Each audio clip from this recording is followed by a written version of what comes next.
Mientras vamos a la siguiente parte de la historia de los cabalgadores en Apocalipsis, llegamos a un caballo pálido, y este representa la muerte. Así que obviamente hay un cambio progresivo en este tiempo cuando el portavoz del Evangelio, el mensajero, el mensaje se vuelve negro, oscurado por el compromiso, al punto de llegar a tener el color de la muerte. El Evangelio ha muerto. La Biblia lo dice claramente: no te harás imagen ni ninguna semejanza de lo que esté arriba en el cielo, ni abajo en la tierra, ni en las aguas bajo la tierra. No te inclinarás a ellas ni las honrarás. Éxodos 24:5. Un texto problemático en los 10 mandamientos. Y entonces, ¿qué tal si lo removemos y lo tiramos a la basura? Bueno, si usted mira a un libro común, un catequismo y corriente de catequismo, hoy en día encontrará que este mandamiento ha sido removido para abrir el camino a las prácticas religiosas que se habían introducido en la iglesia. Constantino es el que primero y el que más empezó a hacer leyes que restringían las conciencias de los seres humanos. Así que en vez de escuchar y aceptar la palabra de Dios y hacer tus decisiones basadas en la palabra de Dios, el hombre empezó a crear leyes que dictaran sobre este asunto. Y Constantino fue el primero en hacer una ley sobre el día de descanso. Por ejemplo, durante este siglo de compromiso, el día del sol en el paganismo reemplazó el sábado en la Biblia.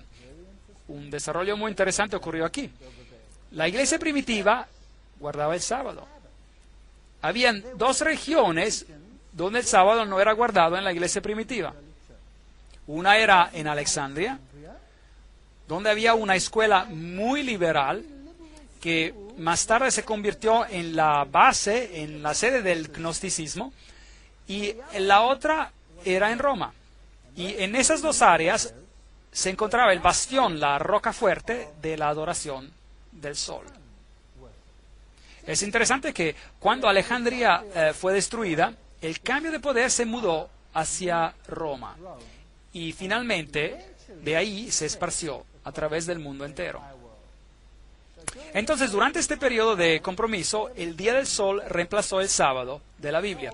Y somos informados por Eusebio, por si acaso ese es el obispo que era activo en los tiempos de Constantino, que se nos informó que Constantino, para encomendar la nueva religión a los paganos, él integró en el cristianismo los adornos exteriores a los cuales los paganos estaban acostumbrados en sus prácticas. Desarrollo de la doctrina cristiana, página 372. Entonces, esto es lo que ellos empezaron a hacer. Empezaron a comprometerse en estos asuntos. Arturo P. Stanley dice: las monedas de Constantino llevaban sobre un lado las letras del nombre de Cristo y en el otro lado la figura del dios Sol. Como si Constantino no podía atreverse a renunciar al patrocinio de la brillante lumbrera. Nombre interesante, lumbrera. Hoy también tenemos personas aquí quienes se consideran a sí mismos lumbreras, los iluminados. Existe también una organización que se llama Los Iluminados, Illuminati. Estaremos tratando con esos asuntos mientras avancemos. Así que aquí hay un compromiso que ha tomado lugar. La retención del viejo nombre pagano de 10 solis o domingo es en gran manera debido a la unión de los sentimientos paganos y cristianos, gracias a los cuales el primer día de la semana fue recomendado por Constantino a sus súbditos, sea paganos que cristianos, como el día venerable del sol. Historia de la Iglesia del Oriente, página 184. Entonces, este es un hecho histórico, no podemos negarlo. Esto es lo que pasó, porque en 6 días, dice la Biblia, el Señor creó los cielos y la tierra, el mar y todo lo que en ella hay. Increíble, esta frase está bajo ataque hoy en día en el mundo científico. Claro que sí, de una manera más agresiva. No existe casi una palabra en la palabra de Dios que no esté bajo ataque en nuestros días en los cuales vivimos. Y creó todo lo que en ella hay y reposó en el 7º día y por tanto Jehová bendijo el sábado y lo santificó. Éxodos 20:11. Entonces aquí había asuntos de compromiso que empezaron a ingresar, asuntos que estaban cambiando la identidad del cristianismo. Ahora, ¿qué pasó con todos esos cristianos fieles que querían hacer exactamente lo que las Escrituras decían? ¿Qué pasó con ellos? Fueron eliminados de la faz de la tierra, fueron destruidos con la espada. Y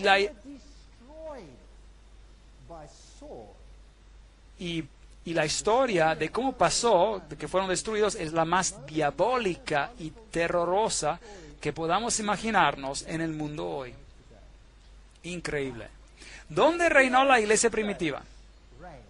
¿Dónde empezó el cristianismo? ¿Empezó en Roma? ¿Sí o no? No. Empezó en Jerusalén. Es allí donde empezó. Allí es donde el cristianismo tiene su sede. Y se esparció alrededor del Medio Oriente. ¿Dónde hizo Pablo la mayoría de sus predicaciones? Él fue a Roma a morir. Pero ¿dónde estableció él las iglesias? En Asia Menor. Es donde predicó. Y es allí donde la iglesia creció. Y la iglesia creció por toda esa región entera. Región que incluye a Irak, Irán, Pakistán, hasta llegar a India. Eso es lo que la Biblia dice. Y en Egipto, y hasta el norte de África. Y es ahí donde estaba la cuna del cristianismo, en toda esta región. Y hoy, el cristianismo ha sido borrado de los lugares de su origen. Y ha sido reemplazado por una religión enteramente diferente que niega a Cristo y a su divinidad. Pensamiento interesante. Regresaremos a este pensamiento en un momento. Entonces bendijo Dios al 7º día y lo santificó, porque en él reposó de toda la obra que había hecho en la creación.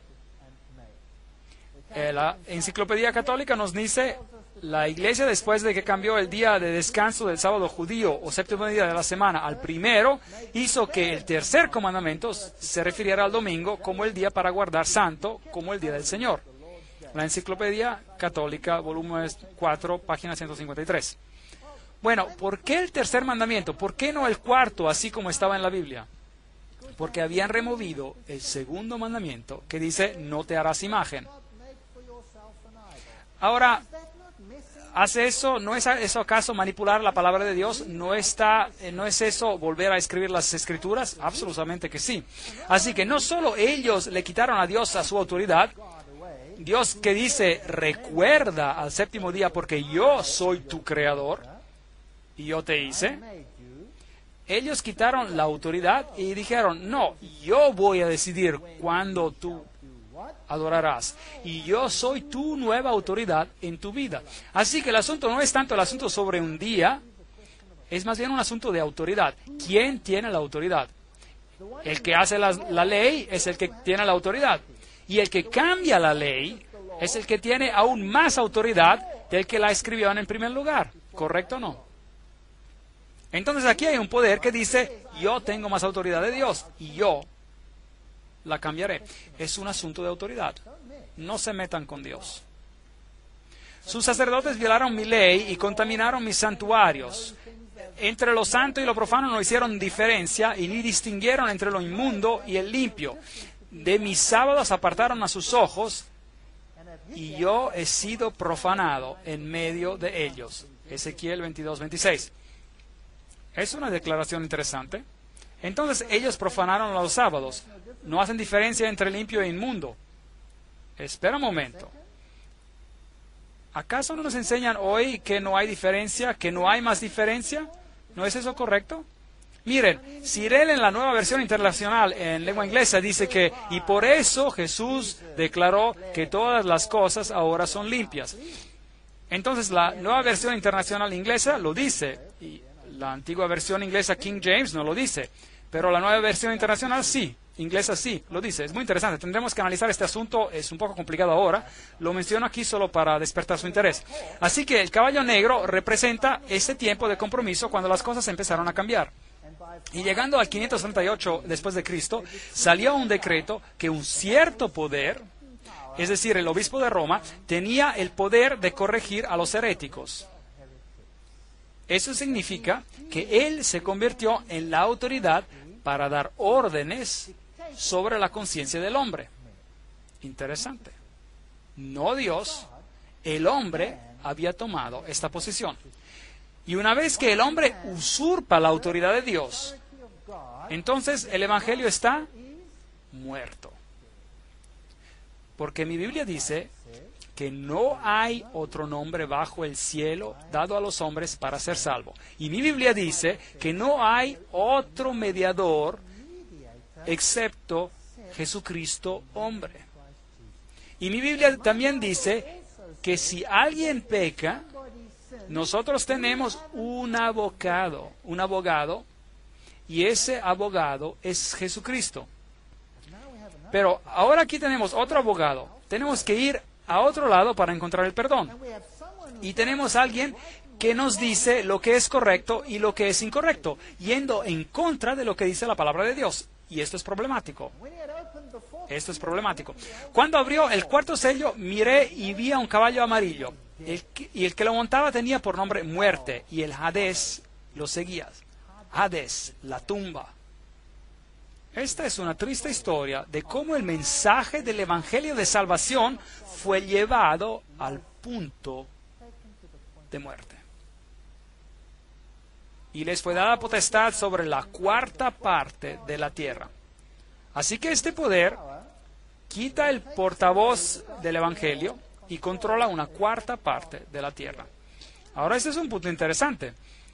¿Qué denominación cristiana controló la cuarta parte del mundo? Increíble. Para matar con espada. Es otra palabra, una nueva palabra. Es una espada literal aquí. Y con hambre. ¿Hambre de qué? ¿Hay una escasez en la tierra de qué? De la palabra de Dios. ¿Quitó la iglesia de la Edad Media la palabra de Dios, sí o no? ¿Prohibieron la Biblia?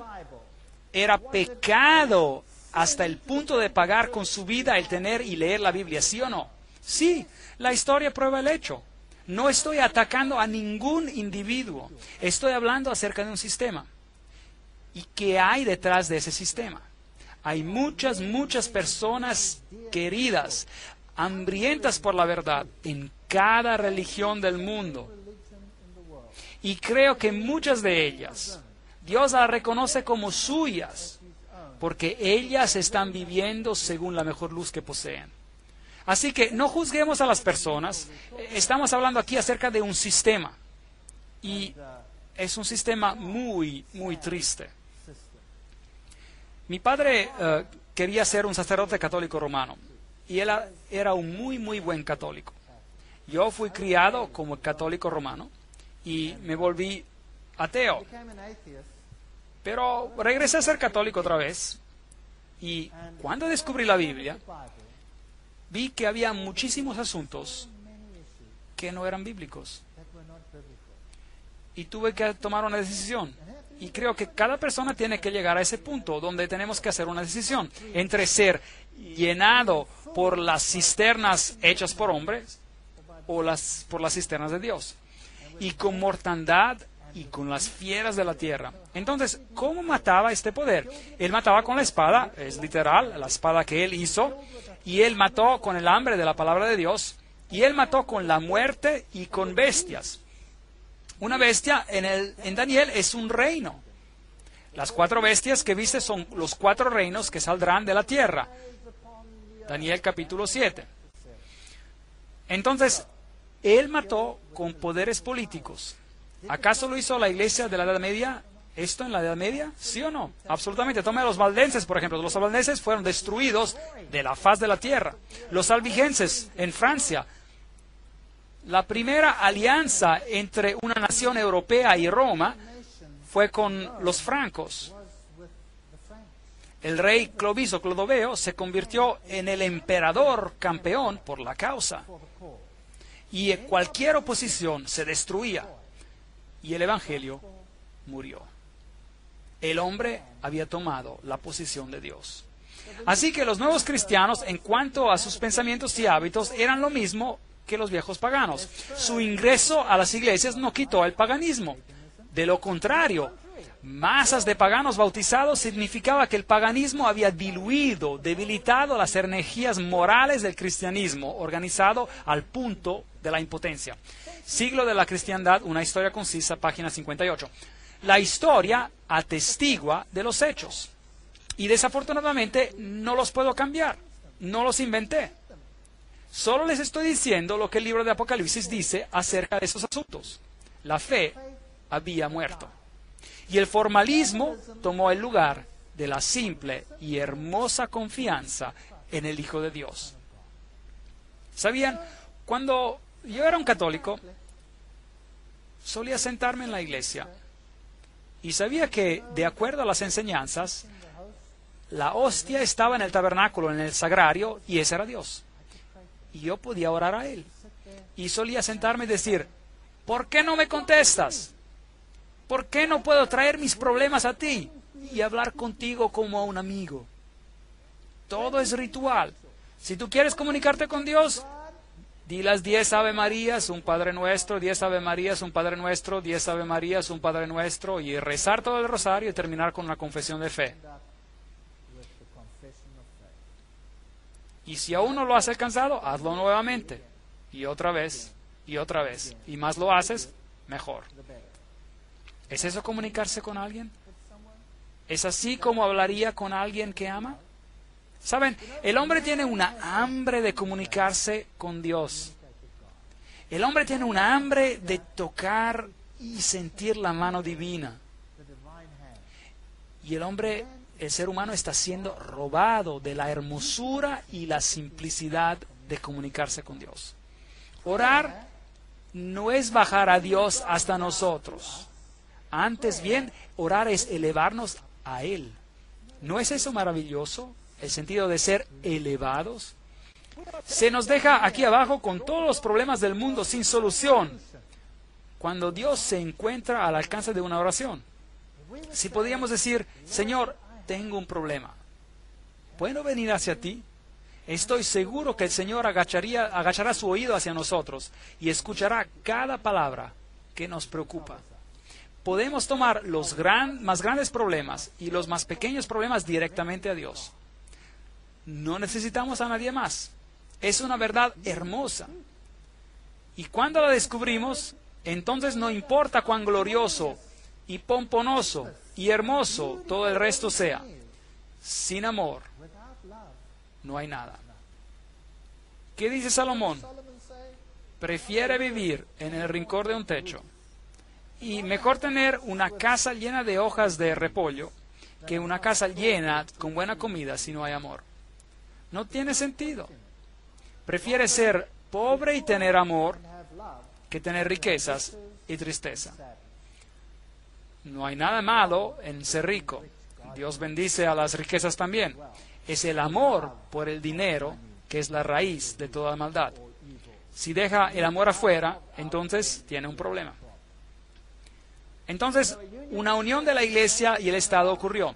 Los gobiernos se utilizaron para forzar doctrinas. La cristianidad se convirtió en una religión establecida en el Imperio Romano y tomó el lugar del paganismo. La cristianidad, tal como existió en la Edad Oscura, se podría definir como paganismo bautizado.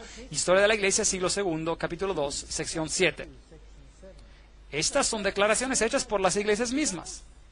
Ellas mismas dijeron que el dios Pan, por ejemplo, no está muerto, él está bautizado. Así que el paganismo gobierna en el mundo hoy en día. Y hay una elevación del sacerdotismo sobre el hombre.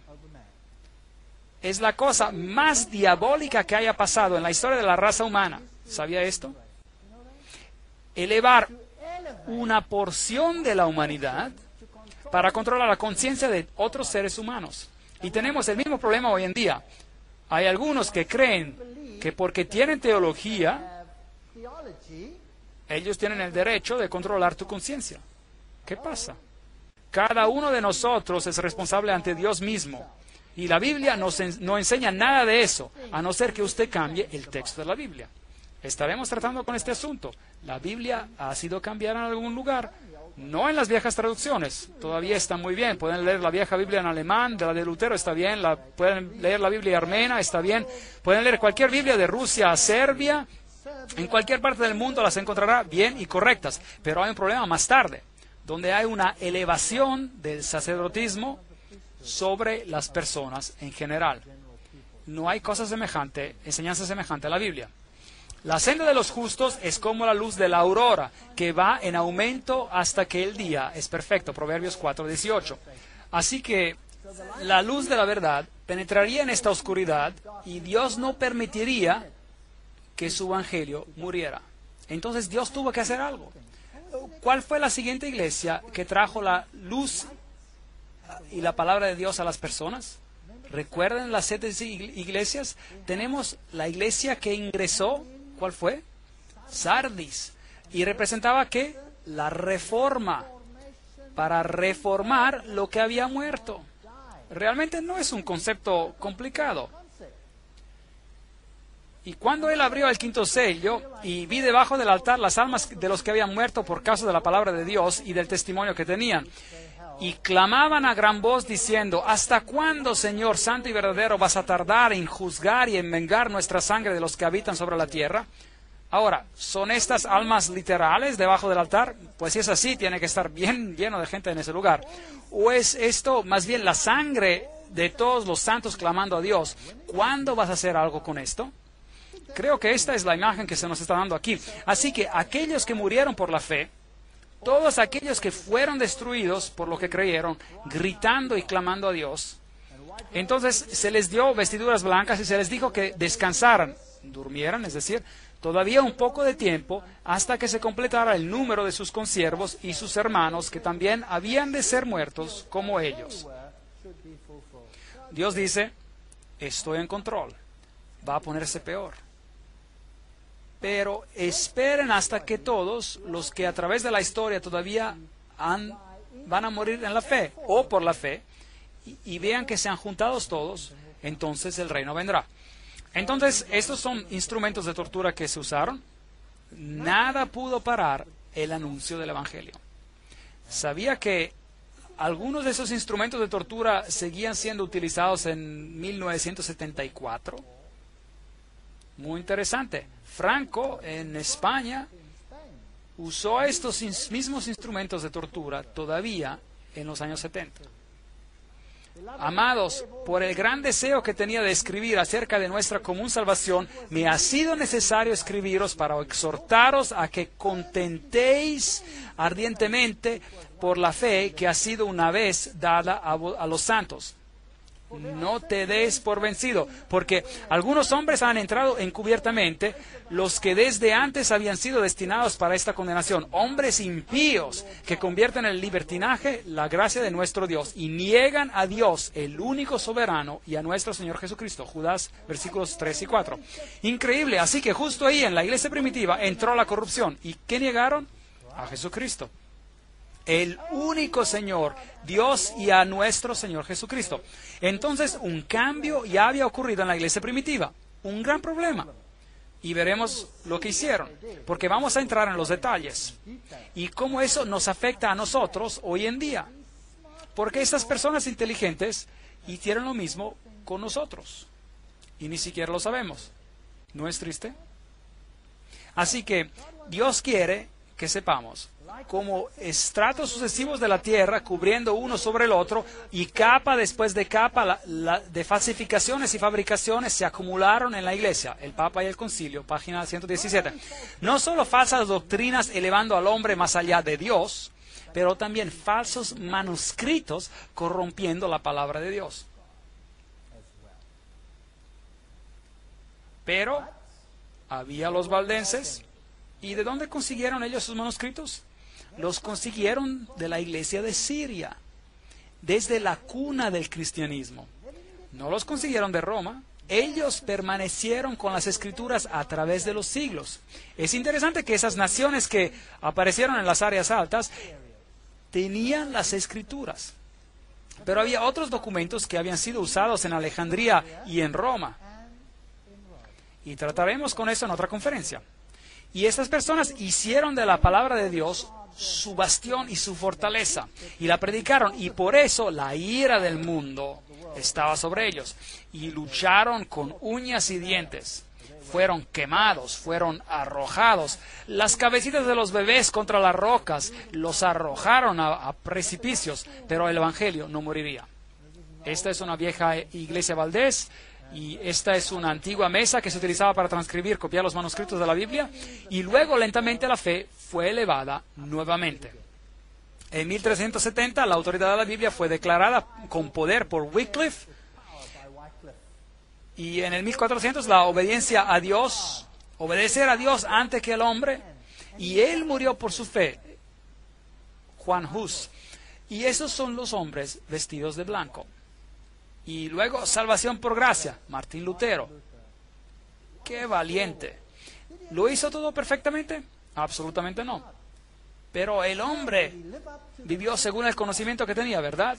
Él es un campeón, en mi opinión. Y también Juan Hus y Wycliffe. Esos son campeones reales. Tyndale y todas esas personas que dieron sus vidas por esta verdad. Martín Lutero tuvo la valentía de ir y decir, esto es lo que está equivocado, tenemos que corregirlo. Y vimos, heme aquí, no puedo hacer otra cosa, 1521. Y luego llegó Juan Calvino, y él tenía también ideas confundidas, a lo mejor predestinación, esto y el otro, todas clases de ideas. Pero él vivió según el conocimiento que tenía y la luz que tenía. La libertad de conciencia, de hecho, la entera constitución de los Estados Unidos norteamericanos está basada en lo que Calvin escribió. Que el hombre debe ser responsable solo ante Dios por lo que él decide. Esa es la base de la Constitución norteamericana. Eso es calvinismo. Este hombre tenía muchas cosas equivocadas, pero en este punto lo enfatizó claramente, hasta hacérselo tragar a los que lo oponían. Y estas personas murieron y hay monumentos en honor de ellos hoy en día. Y luego llegó Williams en el 1650 y descubrió el bautismo por inmersión. Hermosas verdades en la Biblia. Desafortunadamente, como dijimos la última vez, todas estas fees decidieron no seguir con la nueva luz, porque adoraban a los templos de sus fundadores. ¿Eso no es acaso el problema de los fundadores? No, es el problema de los seguidores, ¿correcto? Entonces, los seguidores tenían más problemas que los fundadores, porque si ellos habían descubierto más luz, hubieran tenido que aceptarla, pero no lo hicieron. Así que tenemos una iglesia fragmentada hoy en día. Por tanto, id y haced discípulos a todas las naciones, enseñándoles, ¿qué dice aquí? Que guarden todas las cosas que os he mandado. Y yo estoy con vosotros todos los días hasta el fin del mundo. Mateos 28, 19, 20.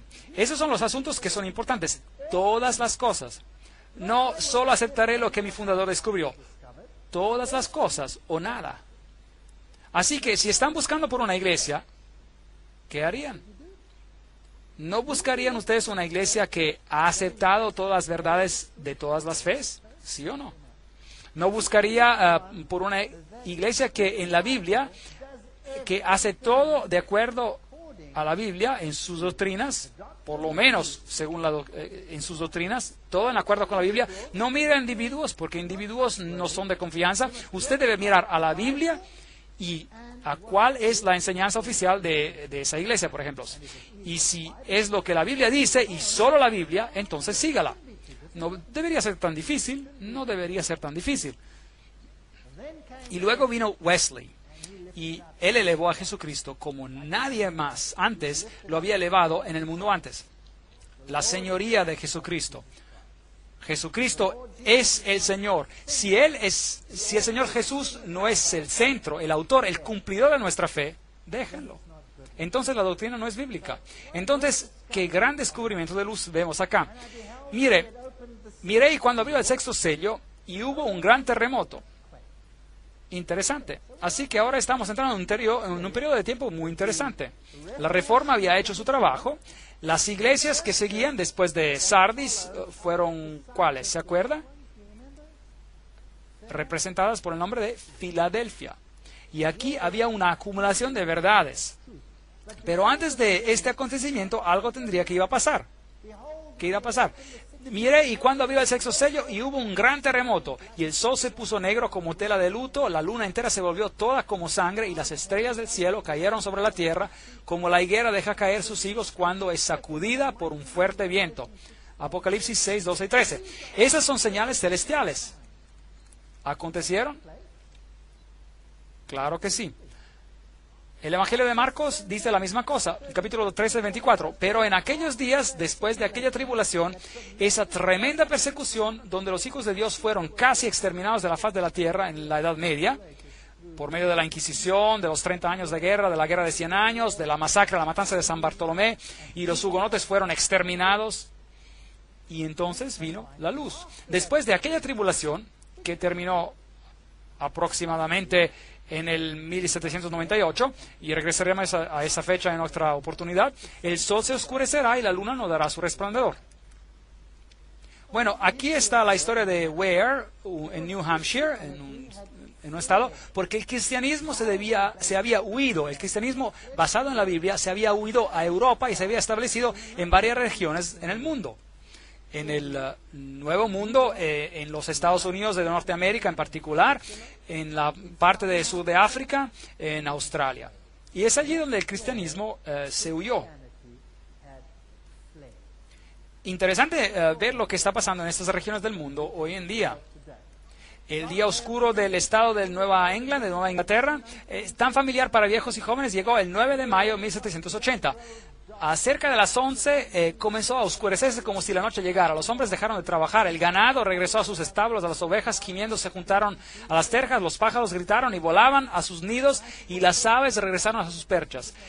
Y en la noche había una oscuridad tan negra que una persona no podía ver a su mano cuando la levantaba ni siquiera un papel blanco. Esa es la historia de Ware, en New Hampshire, 1735 y 1888. Y el periódico, la Crónica Independiente del 8 de junio de 1780, dijo: durante todo el tiempo una penumbra de melancolía ensombreció la faz de la naturaleza. Y él sigue diciendo que no obstante había casi una luna negra, la cual era de hecho con color como sangre, ningún objeto se divisaba claramente y había una oscuridad parecida a la de Egipto en las plagas, una oscuridad impregnable a los ojos. Los grandes eventos memorables de la legislatura del estado de Connecticut estaba en sesión y se dieron por vencidos a causa de la oscuridad, y así que pararon la reunión. Y Herschel, el gran astrónomo, admite que el día oscuro del 19 de mayo de 1780 es algo que la astronomía no puede explicar. No hubo eclipse, no había ninguna razón científicamente que aclarara este hecho, pero allí estaba la oscuridad justo a tiempo. Y luego, el 13 de noviembre de 1833, esta lluvia increíble del cielo con 200.000 meteoritos por hora eran tan luminosos que se podía leer. Y lo interesante es que los meteoritos venían de un punto central. Normalmente, si hay estrellas fugaces, salen de todos los lados, pero no aquí. Aquí venían desde un punto central y se distribuían a lo largo del cielo. Nunca antes alguien había visto algo así. Y antes de todos estos eventos hubo el gran terremoto en Lisboa. Así que la secuencia está exactamente como en la Biblia. Y algo nuevo tenía que descubrirse. Bueno, William Miller fue el que lo descubrió, 1782 o 1849, quien empezó a redescubrir algo más en la Biblia. Y él descubrió algunas de las grandes profecías. En 2300 días el santuario será purificado. Y él calculó los días y descubrió la maravillosa profecía mesiánica de Jesús y de la purificación del santuario. Y él pensó, increíble, ¿significa esto que Jesús viene otra vez? Y él empezó a predicar que Jesús regresaría en 1844, porque él pensaba que la purificación del santuario quería decir la purificación de la tierra. Pero por supuesto Jesús no regresó en 1844. Así que en el 1840 había un grupo de creyentes que se llamaban adventistas. Ahora, estos no eran los adventistas del séptimo día. Ellos eran adventistas, personas que creían en el pronto retorno de Cristo. Y venían de cada denominación cristiana en estas áreas. Había bautistas, metodistas, presbiterianos, de todo tipo, y ellos participaban. Más de 200 ministros de las varias denominaciones creyeron en estos estudios y que hicieron resucitar a las profecías nuevamente. Pero por supuesto no ocurrió, Jesús no regresó, pero por lo menos lo que ocurrió abrió la esperanza para la segunda venida. Y William Miller es el portavoz para el restablecimiento de la profecía y el rol de la profecía en la historia cristiana. Así que todas estas grandes verdades regresaron al pensamiento cristiano. Y luego, por supuesto, hubo una restauración final que tenía que ocurrir embarcando a todas las verdades. La ley de Dios, las doctrinas sobre la muerte y el infierno y todas estas cosas. ¿Cómo debemos vivir? ¿Cuáles son los parámetros que Dios requiere de nosotros? Todas estas cosas tenían que ser restauradas, porque seguramente Dios no terminaría este proceso sin que la luz resplandezca sobre su pueblo para abrir todas las verdades que se habían perdido. La verdad tenía que ser restaurada. Y luego Cristo vendría. Jesús dijo, si me amas, guarda mis mandamientos. Juan 15:15. Aquel que dice que me ama y no guarda mis mandamientos, ¿es un qué? Un mentiroso. Y la verdad no está en él. ¿Acaso no tenemos muchos grupos que dicen los mandamientos se han eliminado? ¿Sí o no?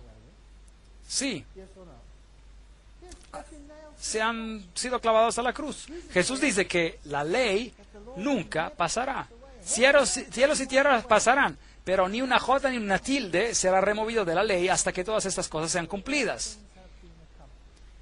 Seguro es sentido común saber que si las personas guardaran la ley de Dios, todos podríamos deshacernos de nuestras llaves. Y todas las jovencitas y mujeres podrían caminar seguras por los rincones más oscuros de este mundo, sin ningún temor, si todos guardaran la ley de Dios. ¿No es esto correcto? Entonces la ley de Dios va a ser un asunto en los últimos tiempos, especialmente cuando toda una organización ha tenido el descaro de cambiarla. Increíble. Decir que somos nosotros más grandes y más poderosos que Dios, que modificaremos a su ley. Pues en vano me honran enseñando como doctrinas mandamientos de hombres. Mateo 15:9. Cuando el hombre se eleva a sí mismo a la posición de o más allá que Dios, entonces usted sabrá que es tiempo de que Dios actúe. Será llamado reparador de muros derruidos, restaurador de calles transitables. Si dejas de profanar el sábado y no haces negocios en mi día santo, si llamas al sábado delicia y al día santo del Señor honorable. Habría una restauración de la brecha, de los muros derruidos, el muro que supuestamente es para protegernos del mal. La ley no fue hecha para restringirnos, la ley fue hecha para protegernos. Como un padre amoroso o una madre pondrían sus brazos alrededor de los niños y pondrían reglas para protegerlos. Y el sábado tenía que ser llamado una delicia, no una carga. Los judíos habían hecho del sábado una carga. Habían puesto tantas restricciones sobre el sábado que era miserable guardarlo. ¿Quién podría ser feliz si no estaba permitido caminar para ir a ver a seres queridos? Increíble. Así que tenía que haber una restauración del espíritu de la ley y de la fe en la palabra de Dios. El Apocalipsis de Juan nos revela todas estas cosas que harían de ocurrir. En medio del cielo vi volar a otro ángel que tenía el evangelio eterno para predicarlo a los habitantes de la tierra, a toda nación, tribu, lengua y pueblo. Decía en gran voz: temed a Dios y dadle gloria, porque la hora del juicio ha llegado. De su juicio ha llegado. Adorad a aquel que hizo el cielo y la tierra, el mar y las fuentes y de las aguas. Apocalipsis 14, 6, 7. El evangelio eterno tenía que ser restaurado. Ve, los judíos se apoyaban en la obediencia a la ley y crucificaron a Jesús en la cruz. Y los cristianos se apoyan en los méritos de Jesús y clavan a la ley en la cruz. Ambos ven solo la mitad del asunto. ¿No es correcto? La ley y el evangelio van juntos. Si quiere elegir a Jesús como su Salvador, debe prepararse para aceptarlo como su rey. ¿No es correcto? Y un rey es un gobernador. Y un gobernador, por su mismo nombre, gobierna, tiene reglas, ¿sí o no? Sí. ¿Y qué hay de tan difícil sobre amar a Jesús lo suficiente como para guardar sus mandamientos? No es tan difícil. Si yo amo a mi esposa con todo mi corazón y toda mi alma, ¿quisiera otra? Absolutamente no. Y si pienso en las consecuencias que podría causar, el dolor y el sufrimiento, ¿valdría la pena? No lo creo. Lo mismo con Dios. Si yo amo a Dios con todo mi corazón y toda mi alma, ¿quisiera servir a otro? ¿Y por qué no? Porque son inútiles, no me pueden salvar, no pueden hacer nada por mí. Aunque tuviera un motivo egoísta, lo mejor sería quedarme con Dios, ¿sí o no? Sí. Entonces la ley tiene sentido. Entonces, aquí hay un mensaje que dice: Dios es el creador. ¿Qué enseña el mundo? Que tú originaste de la evolución, que eres el producto de una roca. ¿Es eso lo que dicen? Sí. La tierra se disolvió, finalmente creando materiales de los cuales la vida se evolucionó espontáneamente. Así que usted salió de una roca. Yo creo que salí de una roca, pero de la roca eterna. Hay otras ovejas que no son de este redil, a esas también debo atraer, y oirán mi voz, y habrá un rebaño y un pastor. No puedes tener una verdad dividida. O hay verdad, o hay división. Y no puede haber unión en la falsedad. ¿Sí o no? No puede. O se tiene unión en la verdad o no hay unión. Solo hay una supuesta unión de unidad que al primer problema desaparecerá como si nunca hubiera existido en la falsedad. O está basada en la verdad la unión o está basada en nada. Aquí está la perseverancia de los santos, los que guardan los mandamientos de Dios y la fe de Jesús. Apocalipsis 14, 12. ¿Saben qué? Es una frase fascinante esta, la fe de Jesús. Increíble. La Biblia tiene normas muy elevadas. ¿Sabía que no es suficiente solo tener fe en Jesús? No es suficiente. Usted necesita tener la fe de Jesús. En la más grande adversidad, Jesús confió en los méritos de su Padre. ¿Sí o no? Sí. No importa lo que te pase, tú necesitas confiar así como Jesucristo confió. Esa es la norma, ese es el nivel. Bueno, Dios añade su mérito porque nosotros somos débiles y no podemos hacer esas cosas. Pero esta es la norma. Algo que anhelar, esperar, conseguir. Oh, yo quisiera tener esa fe, la fe de Jesús. Que estaría dispuesto a ir a la cruz porque Él me resucitaría. Y que sería de Él por la eternidad. Podría morir, no importa lo que pase. Jesús tenía esa fe. Necesitamos tener esa clase de fe. ¿Cuántas personas tienen esa clase de fe hoy en día? Las normas en la Biblia son altas, elevadas. Son elevadas por una razón. Y el mensaje sale al mundo que Jesucristo es el Señor. Y estamos justo ante de este punto en la historia. El cielo se replegó como un pergamino que se enrolla y todo monte y toda isla fueron removidos de sus lugares. Estudiamos todos los sellos. Estamos justo entre el sexto y el séptimo sello. La siguiente cosa que pasa, cuando el último sello es abierto, entonces el testamento de Dios es abierto y el reino es dado al Señor. Eso significa que Jesús toma control pleno de este planeta y Él viene otra vez. Hemos pasado por la historia. Somos las últimas personas, las últimas en este último gran mensaje. Los reyes de la tierra, los grandes, los ricos, los capitanes, los poderosos, todo esclavo y todo libre, se escondieron en las cuevas y entre las peñas de los montes y decían a los montes y a las peñas: caed sobre nosotros y escondednos del rostro de aquel que está sentado sobre el trono y de la ira del Cordero, porque el gran día de su ira ha llegado. ¿Y quién podrá sostenerse en pie? Apocalipsis 6, 15, 16. ¿Qué pasará? La próxima cosa. Y por si acaso, por favor, mire que las personas que se esconden, no hay la grande alegría con las grandes multitudes. Cuando el juicio venga, uno tiene que pasar por el juicio. No hay cosa alguna como que de que todos seremos salvos. Tiene que hacer una decisión aquí. Y luego sigue el capítulo 7, el cual es parentético, y nos dice quiénes permanecerán. Y dice que solo los sellados permanecerán. Cuando abrió el séptimo sello, se hizo silencio en el cielo como por media hora. Bueno, si considera esto en tiempo profético, es más o menos una semana, o exactamente una semana. Así que la pregunta es, ¿de qué se trata este silencio? Creo que el cielo está vacío, porque Cristo y todos sus ángeles están abajo, aquí, para recibir a los redimidos. Cristo viene nuevamente con poder y gloria. O estamos arraigados en Él, o no lo estamos. Esta es la decisión que tenemos que hacer. Y les sugiero que aceptemos el hecho de que Jesús está en control. Jesús nos ha dado una visión de la gran sala del trono, donde Él está sentado en el trono de poder. Y Él tiene la autoridad de abrir los sellos para recibir un reino. Y podemos ser parte de ese reino o podemos rechazarlo. Mi oración es que todos aceptemos la salvación en Él, porque Él es el único nombre bajo el cielo dado a los hombres para que podamos ser salvos. Amén.